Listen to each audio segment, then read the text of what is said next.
On dit souvent que l'acte 3 d'une série peut être un tournant. Et bien ce soir, on a assisté à 2 démonstrations pour ces demi-finales de play-off de National League. Nous sommes en compagnie de Gilles Montandon, en compagnie d'Olivier Anken pour ce back-check. Gilles, qu'est-ce que tu vas retenir de cette soirée? Alors que Zug a fait absolument tout juste du début à la fin et n'a strictement rien laissé au LHC. Olivier? Bien a laissé trop d'espace à Berne et puis s'est totalement étouffé par la suite et n'a pas pu produire son jeu. Et puis à Davos, Davos a largement dominé, 46-15 au chapitre des tirs au but. Mais la statistique compte le plus, c'est-à-dire les buts, ils ont perdu 3-2.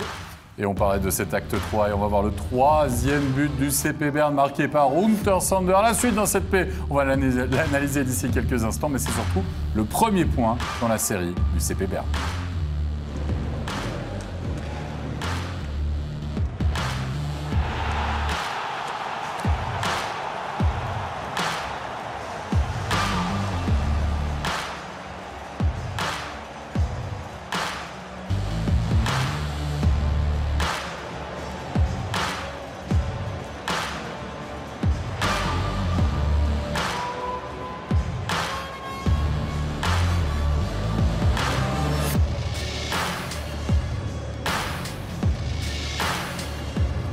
On attendait une réaction, messieurs, ce soir pour cet acte 3 du côté du CP Berne mené 2-0. Imaginez, face à un autre club bernois, face à Bienne, l'affront, alors presque ultime.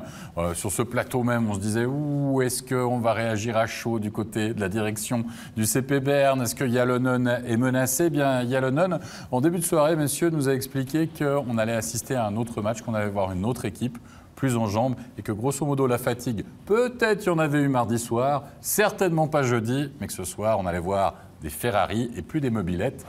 C'est un petit peu ce qu'on a vu, messieurs, quand même, du côté de la capitale avec, regardez cette 7e minute. Finalement, est-ce que tout ne s'est pas joué là? Regarde, on a Mourchak qui se crée des possibilités, on a Hiller, et finalement, eh bien, on va voir, Olivier Anken, que Bienne va toucher du poteau. Et ça continue, l'action continue. C'est toujours cette 7e minute de jeu et ça va être l'ouverture du score par ce même Mourchak. Regardez Ebet. Ah, il est où Ebet? Ah, il est là, il est toujours derrière la cage. Et finalement, Mourchak pour le 1-0. Est-ce que c'est le tournant déjà du match quand même? En tout cas, c'est un peu le leitmotiv de ce premier tir. Oui, c'est ça, mais le tournant du match, je dirais non, il y avait quand même encore assez de temps derrière, c'est bien clair. Mais on voit, en tout cas, ça résume bien le match. Tout l'espace qu'avaient les Bernois devant le goal. Ce qu'ils n'ont pas eu dans les 2 premiers matchs. On ne leur a pas laissé autant de place. Et puis après, quand la machine bernoise se met en marche, c'est dur de l'arrêter. Et puis, comme je l'ai dit avant, on s'est totalement fait étouffer. On n'a jamais pu mettre notre jeu en place.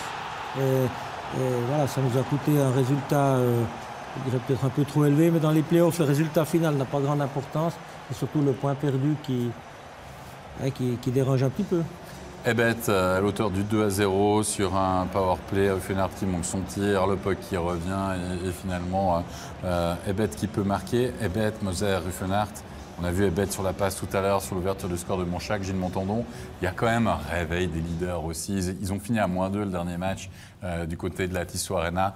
Là, clairement, c'était pas la même équipe. Mais croyez-moi qu'ils ne pouvaient pas se permettre de faire autrement de ce qu'ils ont fait ce soir. Parce que là, à 2-0, quand vous êtes mené en play-off, là, ça passe mal du côté du SCB. Mais c'est vrai que cette première ligne, là, qui a fini -2 le match d'avant, là, ils sont vraiment révélés. Et c'est là qu'on voit que des fois, ça vaut la peine de ne pas toujours écouter les consignes du coach, puis de ne pas être trop discipliné.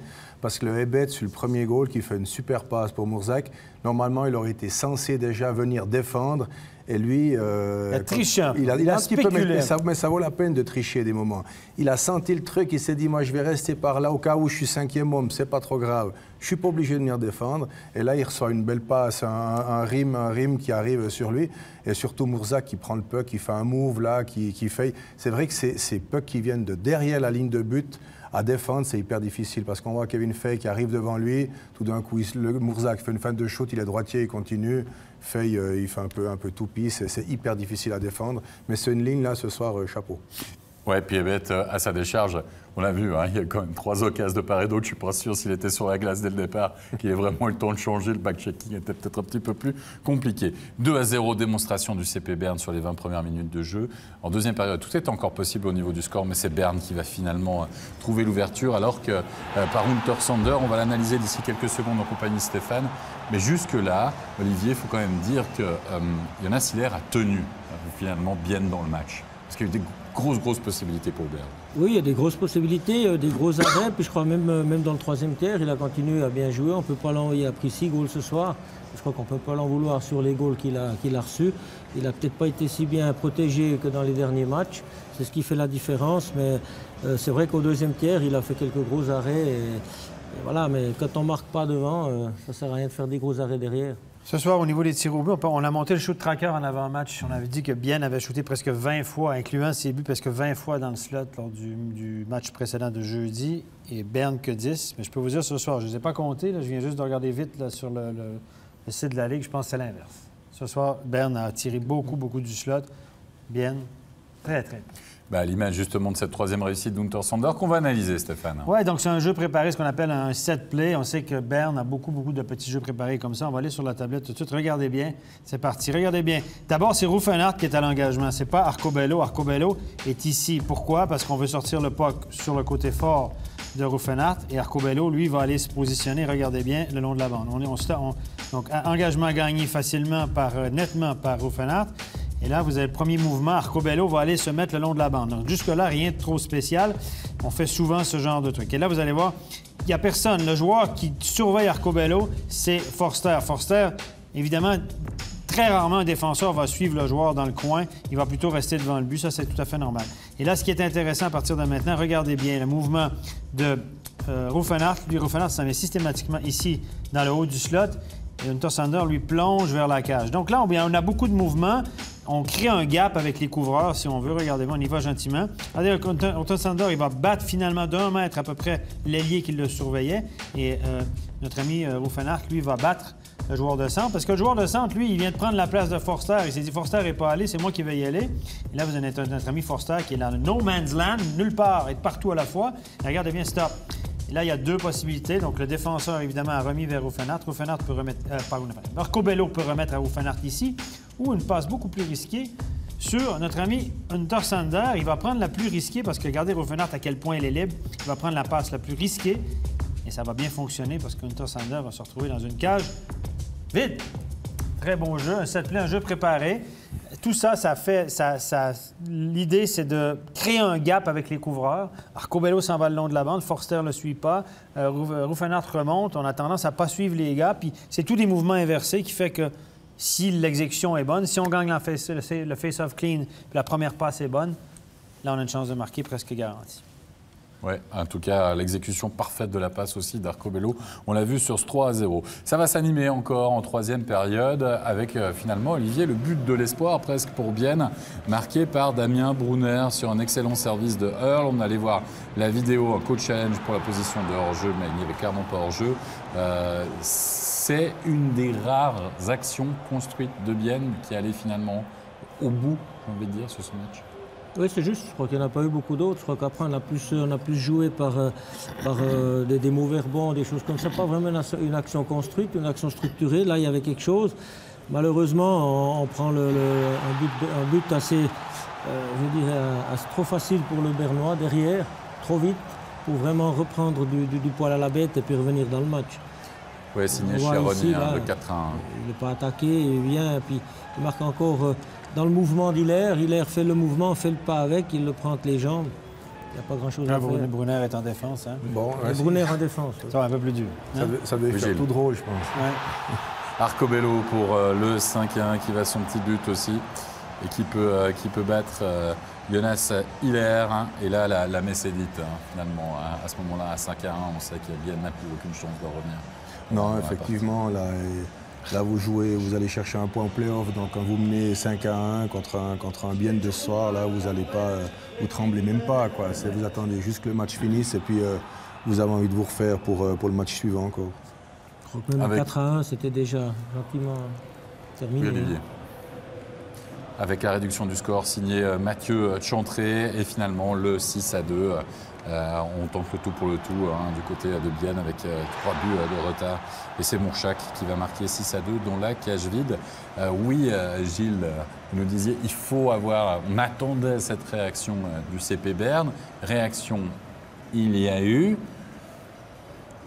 Berne est à son maximum, là, sur ce genre de rencontre, sur ce type de hockey proposé? Disons que réaction, forcément, il devait y avoir, il y a eu. Après, il vous faut de la réussite quand même, parce que des fois, vous pouvez vous exténuer, aller outperformer votre adversaire, vous patinez plus que lui, vous êtes plus méchant, vous êtes plus agressif, puis vous ne marquez pas de goal. Tandis que là, ce soir, c'est vrai qu'ils ont été bons quasi dans toutes les catégories de jeu. Et en plus, ils ont eu de la réussite. Là, marqué 6 goals, bon, il y a un goal dans le goal vide. Mais ça ne fait rien marquer 5 goals quand même à Hilaire. Il faut aller les chercher. Je pense que ça peut booster une équipe. C'est vrai que ça devient, même maintenant, ça devient assez compliqué pour Bienne. Mais Bienne, quand même, toute la saison, nous ont toujours surpris en bien. C'est-à-dire, quand il fallait gagner le match qu'il fallait le gagner, ils le gagnaient. Donc, le match suivant. Des petites statistiques ce soir, messieurs. 44-22 les tirs au but, en faveur de Berne, évidemment. 40-22 les mises en jeu. Et puis, il y a un changement dans l'alignement qui est intéressant qu'il a fait l'entraîneur. Il a mis Ebet, le dernier match, il jouait entre Grassi, je pense, et Heim, ou je ne sais plus qui. Il jouait entre Bibert et puis Grassi, lors du dernier match, Ebet au centre. Il était très esselé. Ce soir, il a joué à l'aile gauche avec Murzak et Grassi. Donc, à l'aile gauche, avec Murzak, ça a créé une très, très bonne ligne. Ce soir, ils ont créé beaucoup, beaucoup de dangers. Donc, un changement gagnant pour Yalonen. Tu voulais encore nous montrer quelque chose. Oui. C'est un slashing de Kunz. Oui. Qu'est-ce qui se passe? Un coup de hache à 2 mains. Okay. Donc, il a été pénalisé de 2 minutes, mais moi, on l'a regardé avec Gilles. Moi, je pense que cette scène-là va être revue. Moi, je m'inquiète un peu pour qu'on dise, regardez, on va aller sur la tablette, c'est parti. Regardez bien le coup de canne qui va arriver à 2 mains. Regardez. Et Vlan, regardez, on va regarder en arrière, on va le montrer à vitesse réelle, ça va être encore plus... regarde bien. Bam! Casse la canne à 2 mains. Juste en dessous, heureusement, juste en dessous de la main de Chervet, parce que là, s'il le chope sur le poignet, il casse un bras. Et s'il a un pouce d'en bas, c'est merci, bonsoir.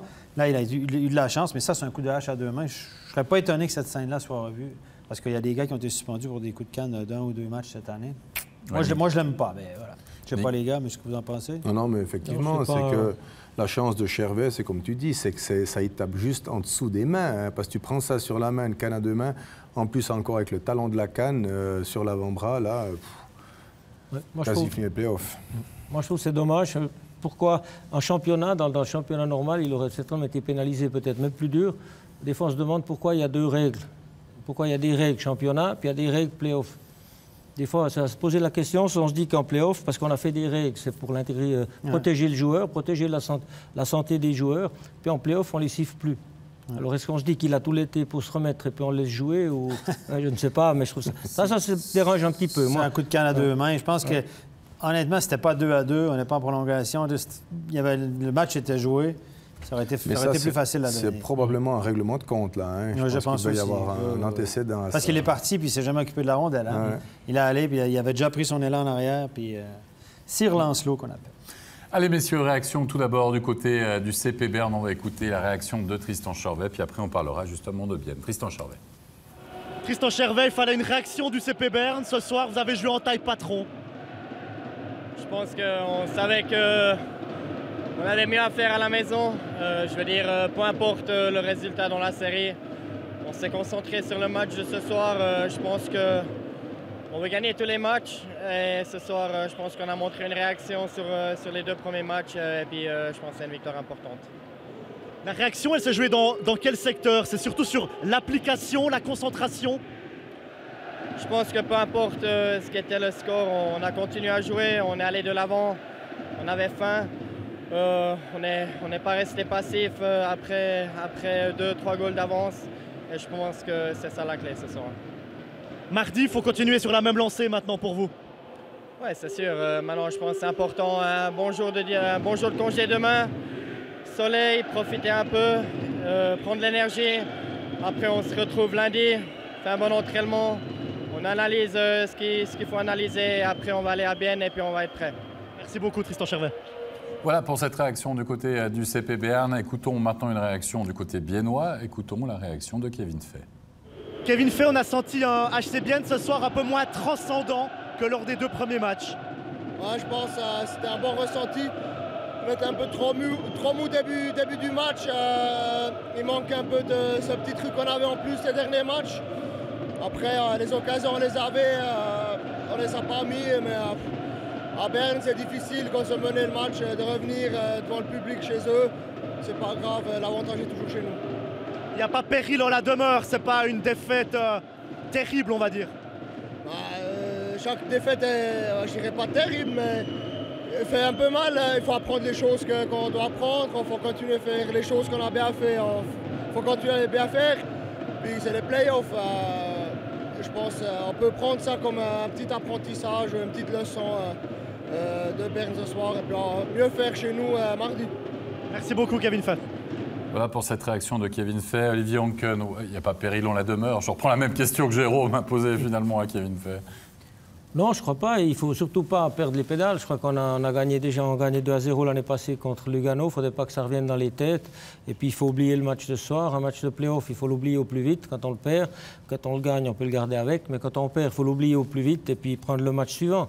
Je crois qu'il a assez bien dit, il faut faire mieux mardi. On n'a pas le choix. Si on joue comme ça mardi, ça va pas changer grand-chose au résultat. Donc, voilà, il y a un jour de pause, un jour pour se remettre dans le bain et puis repartir du bon pied mardi, il n'y a pas d'autre chose à faire. Charvet nous a fait un petit coup de météo, il annonce du soleil demain. Hein? Ouais, en tout cas, on va en profiter différemment au niveau du soleil. Messieurs, Zoug-Lausanne maintenant, pour des Lausannois finalement qui eux aussi vont devoir profiter du congé dominical, certainement pour se refaire une santé, parce qu'ils étaient tout simplement pas là du côté de la Bossart Arena ce soir, en tout cas en première période. Ça a été un rouleau compresseur, cette équipe de Zoug, Gilles, qui va ouvrir la marque à 5 contre 4, 6e minute de jeu, le top shot de Marchini, assist de Rowe et Alatalo. Et ils vont.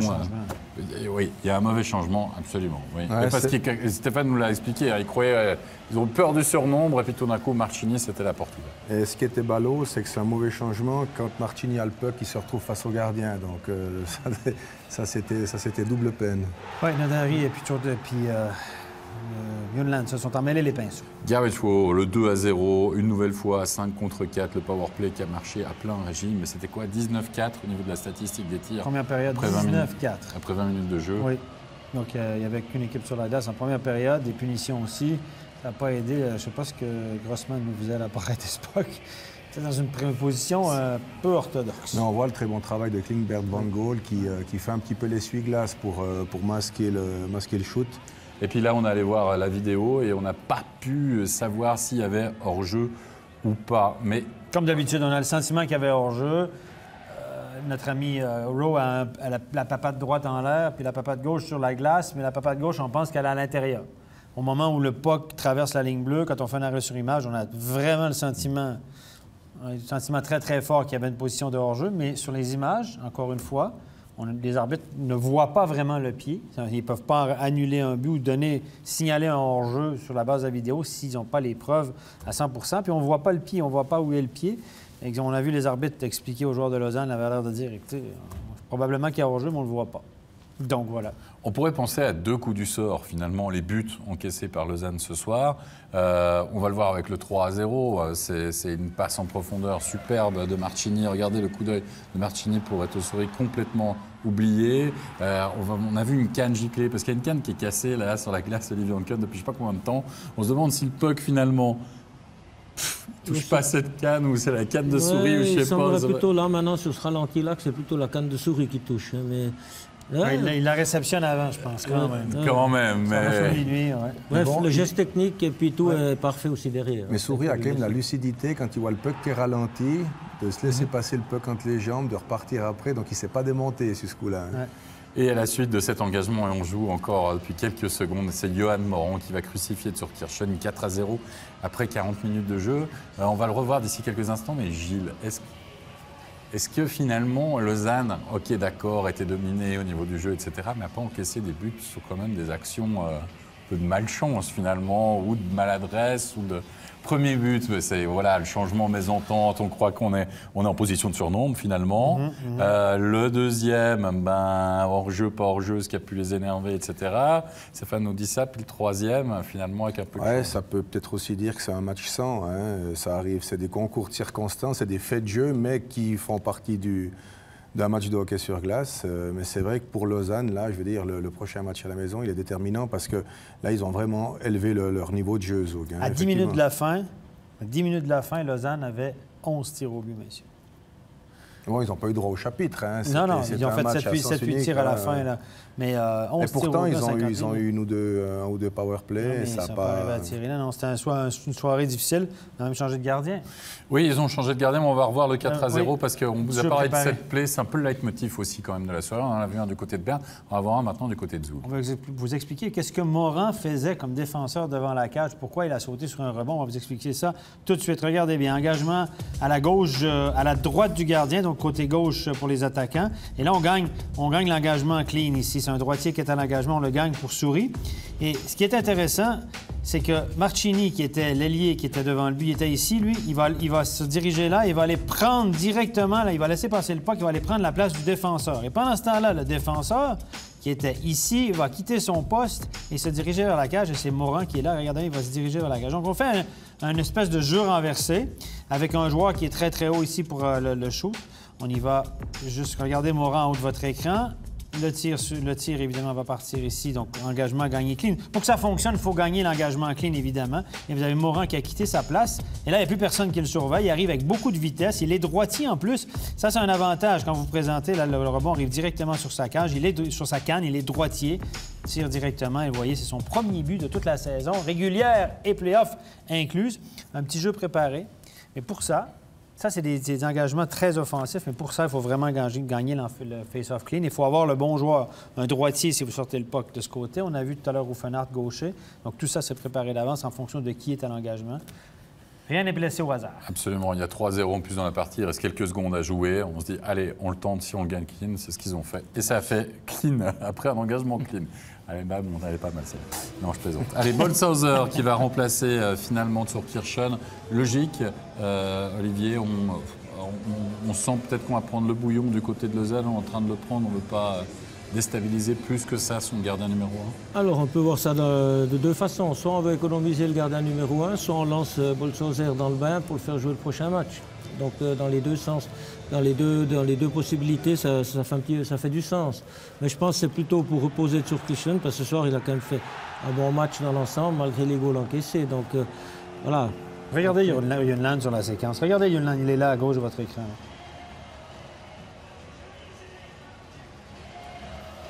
Ça me laisse un peu pensif. Il a voulu se muer. Il a voulu d'abord tricher sur la passe. Ce qu'il voulait faire, c'est prendre la passe à l'extérieur. Regardez, il attend. Il n'a même pas sa canne. Regardez, il laisse le joueur prendre le puck, il le regarde. Oui, il a figé. Hein? Ouais, relativement passif. Ouais, effectivement, mais ça, c'est franchement le genre de joueur qu'on voit souvent, qu'on voit beaucoup, mais toujours sur des phases offensives. Défensivement, là, je veux dire, ils ne sont pas habités par une conscience professionnelle exemplaire en se disant qu'il ne faut absolument pas que je prenne un goal ce soir. Je pense qu'ils s'en foutent un peu. Eux, ils attendent, c'est les comptes, les powerplays, puis partir en attaque. Est-ce que Yunland a été engagé pour défendre? Alors on est d'accord. Il a engagé, c'est un défenseur offensif qui a beaucoup de talent, qui sera à NHL. Si c'était un joueur physique puis avec un peu de chien, il jouera à NHL, ce gars-là. Mais il n'est pas comme ça, c'est pas dans lui, c'est pas un gars qui distribue des contacts, c'est gros et grand, c'est un joueur offensif qui aime bien tricher, il a une bonne première passe, c'est un instinct offensif. C'est pour ça qu'il est engagé. Et là maintenant, d'ailleurs c'est un sujet de débat, on l'engage, on lui demande de jouer ultra défensif. Il n'est pas dans sa zone de confort, le garçon, clairement pas. Messieurs, une réaction à l'issue de cette défaite nette donc, de Lausanne Hockey Club 5-0 ce soir. On va écouter la réaction tout de suite de Joël Genasi. Joël Genasi, une défaite cuisante ici, 5-0 à Zouk dans cet acte 3.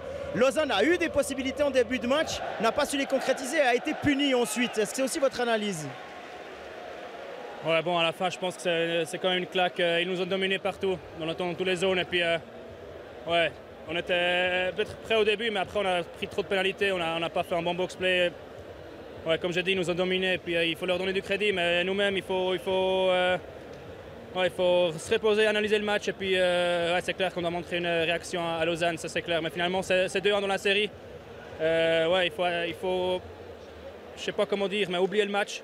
Ça continue, c'est ça les playoffs. Et puis, donner leur crédit qu'ils étaient prêts dès le début, ils ont bien joué, mais nous on n'était pas là, donc c'est à nous de fixer ça. On a vu aussi Ville Peltonen essayer, changer des choses, notamment dans les paires défensives. Comment vous avez vécu ça? Ouais, je pense qu'il voulait juste donner à tout le monde un peu de la glace. Il n'y a pas vraiment quelqu'un qui a bien joué, donc il y a tout le monde qui mérite la glace. Tout le monde qui peut se montrer. Après, on verra qu'est-ce qui se passe mardi. Mais c'est clair qu'il faut essayer. Quand c'est 4-0, 5-0, il faut se dire on essaie de jouer dur, et puis on verra, on se prépare pour le prochain match. Et puis, finalement, comme j'ai dit, on s'est fait dominer dans toutes les zones. Donc, ça, c'était notre faute. Et puis, il faut réagir mardi. Merci, à mardi. Et puis j'ai envie de dire, Lausanne connaît déjà les matchs sans. Hein. Ils l'ont montré face à Langnau quand même dans la série aussi. Qui peut être excellente par moments. Jeudi, on a vu un bon Lausanne spectaculaire qui a mis de la pression, qui ne s'est pas contenté de défendre, qui a été proactif. Ça donne un bon spectacle à Malais. Et puis ça, c'est le côté pile. Puis aujourd'hui, c'était le côté face. En effet, on va récapituler les résultats, messieurs, de cet acte 3 de ces 2 demi-finales. Les 2 victoires à domicile, 6-2 et 5-0. Berne qui revient dans la série. Bienne qui mène toujours 2-1. Et Zug qui prend donc l'avantage pour mener là aussi 2-1 face à Lausanne. Finale de play-out entre Davos et Rapperswil. C'est toujours serré dans ces rencontres-là. Mais là, il y a eu un hold-up. Stéphane, quand même, ce soir, au niveau de la statistique des tirs. 46-15. Il y a eu un hold-up. Davos a largement dominé. Mais on était opportunistes, mais très opportunistes du côté de Rapperswil. Il y a un breakaway. Oui, mais Lindbeck sur ce coup-ci, Olivier Onken, il va challenger le puck et puis après il finit finalement dans sa cage. Quoi. Au moment qu'on a une hésitation, c'est fini. Hein. Il avance, il va pour Chaland, là on voit, et puis il recule. Et puis en plus, il se déplace très rapidement sur le côté gauche. En restant au milieu, il donne pas beaucoup d'opportunités aux joueurs. Là, c'est lui qui donne un petit peu l'opportunité aux joueurs de 15 tirs au but, 3 buts ce soir, Lindbeck. Mais là, comme je le dis souvent, Rapperswil, il paraît qu'ils ne se sont pas douchés après le match, ont dépêché de rentrer dans le quart et de partir, de quitter Davos avant que la police arrive. Pour le hold-up, d'accord. Merci. Ouais, parce que bon, on est samedi. Hein. Alors, 3-2, la victoire de Rapperswil qui revient évidemment dans cette série, vous l'imaginez bien, puisqu'ils ne sont plus menés que 2-1. Messieurs, on va parler de nos 3 étoiles de la soirée tout de même. 3e étoile, Gareth Rowe, du côté de Zug, parce que là aussi en démonstration, d'abord c'est lui qui ouvre le score du côté, qui marque le 2-0, qui est déjà quasiment le but de la sécurité, finalement Gilles. Puis il est précieux, il est partout, c'est souvent l'attaquant qui a le plus de temps de glace.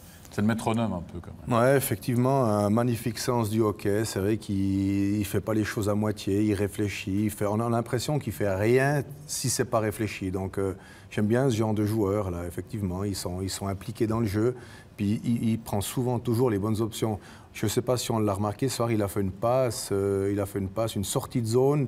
Il a le nez dans la bande, dans sa zone défensive. Il fait une passe dans le centre de la patinoire qui est juste exceptionnelle. Souvent, on dit qu'il faut les éviter parce qu'on met le puck en direction du gardien. Mais là, c'est une passe qui était une petite merveille, qui a permis, sur Marchini, qui a permis de lancer Souris, qui a permis un goal en plus. Donc, effectivement, c'est un superbe joueur. Franchement, il a 3 points ce soir. Je dis ça pour ceux de la Ligue encore, puisqu'en effet, on ne va pas lui l'enlever. Hein, ce 2e assist sur le but de Reto Souris, le 3e. Et puis, tiens, on parle de 2e étoile cette fois-ci, du côté du CP Berne, Olivier, avec le réveil d'Andrew Ebbett. Même en trichant un petit peu sur l'assist du premier, il a ouvert enfin son compteur but. Il marque 2 points ce soir. Oui, il marque 2 points. Et puis, il a fait un gros travail. On sait que c'est un gros travailleur. Mais là, il a fait un travail avec en plus de la réussite. Et ça a un petit peu montré le chemin aussi à Berne. Et puis voilà, je crois qu'il mérite son étoile. Oui. Et puis s'il joue à l'aile, finalement, Stéphane, il doit moins défendre. Exactement. Peut-être. Il a moins de responsabilités défensives. Et c'est pas un grand gabarit, vieillissant. C'est un autre gars qui, forcément, n'aime pas forcément défendre. Hein. Donc c'est un attaquant offensif. Et ce soir, à l'aile, Murzak avait beaucoup d'énergie. C'est lui qui faisait le boulot défensif. Et lui s'est contenté d'attaquer. Force est d'admettre, ça a fonctionné. Première étoile de la soirée, messieurs, c'était attendu. Lino Marchini, 3 points pour lui ce soir. On l'a vu, cette passe lumineuse pour Reto Souris. Il ouvre le score. Il est parfait. Pas de buteur, passeur. Gilles, 1m68. il sait tout faire. 1m67, 68 kilos. Ouais, effectivement, ça doit être assez facile de se déplacer avec un poids comme ça. Hein. Non, mais c'est vrai qu'il est toujours lucide. Ah, il est incroyable. Ça, c'est un gars et on n'a pas l'impression qu'il panique ou qu'il perd un petit peu ses moyens. Non, non. Il a l'air assez. Il est content de mettre ses patins, d'aller faire un match de hockey. Il joue sereinement. Lui, vous le mettez. Là, moi, je l'ai vu à la remise des post-finance, top scorer, avec les chèques et tout. Lui, vous le mettez dans une cour d'école, à l'école secondaire. Il dépareille pas. Hein? Ah, il voit un ballon, il court après. Non, mais dans le sens, il est tout petit, menu, pas très grand, mais quelle vivacité, quel sens du jeu, il a un tir, c'est... Wow! Le rapport entre le poids, la grandeur et le nombre de la performance, c'est... un rapport qualité-prix pas mal. Oui, puis c'est un meneur au niveau des points, évidemment, pour son équipe. Allez, messieurs, on va parler maintenant de la finale de MySports League, puisque l'acte 5 avait lieu cet après-midi du côté de Sierre. Vous avez pu suivre ce match sur MySports One au bout du suspense, puisqu'il a fallu attendre la séance de tir au but. Oui, vous avez bien entendu, Sierre qui avait arraché l'égalisation. Il y a eu plein d'occasions en prolongation. Aucune des deux équipes qui n'a pu finalement trouver l'ouverture. Auguste Impose va marquer presque le game-winning goal, puisque c'est Pelletier qui va ensuite échouer face à Giovannini. La joie du HC Sierre, un grand ouf de soulagement, mais j'ai surtout envie de dire, puisqu'on a vu son nom sur le maillot, Gilles, le fiston, promu en Swiss League. La fierté du papa. Il est là. Non, mais c'est vrai c'est vrai que pour eux, là, franchement, ils ont fait une saison avec Danny Gélinas comme coach. Assez exceptionnel quand même. Ils finissent game premier, ils gagnent leur quart de finale 3-0, leur demi-finale 3-0. Ils sont accrochés effectivement contre Martigny. J'ai suivi ces matchs live.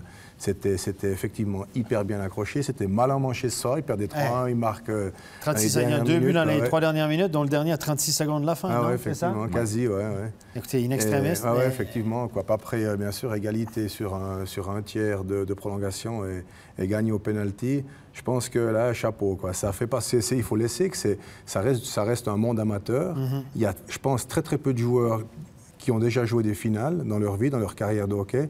Et de vivre ça, franchement, chapeau. Moi, j'ai regardé 4 des 5 matchs.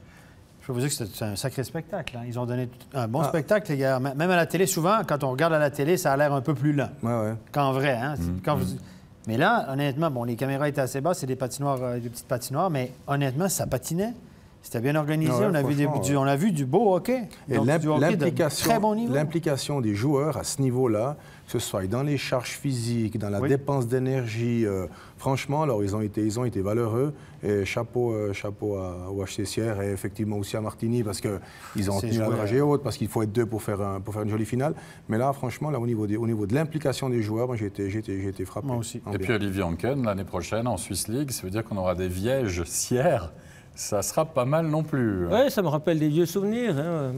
À mes débuts, on jouait aussi contre ces équipes-là. Moi, quand je jouais à Morges, quand on devait aller à Viège, et puis à Sierre, c'était pas toujours évident. Et puis Viège-Sierre, c'est vrai que... Moi, j'ai arbitré aussi des derbies Viège-Sierre. En première ligue, déjà. Ils étaient en première ligue, les deux équipes. Ajoie en première ligue aussi.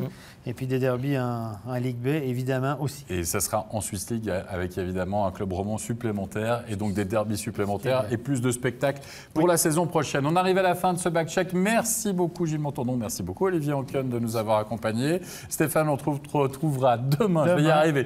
Finalissima, ça c'est l'horaire. Attention à ne pas manquer, 14h20, le départ, la finale entre Lausanne 4 Clubs et Genève Futur Hockey. Heure avancée. Attention, avancez vos montres. Oui, ne loupez pas le départ.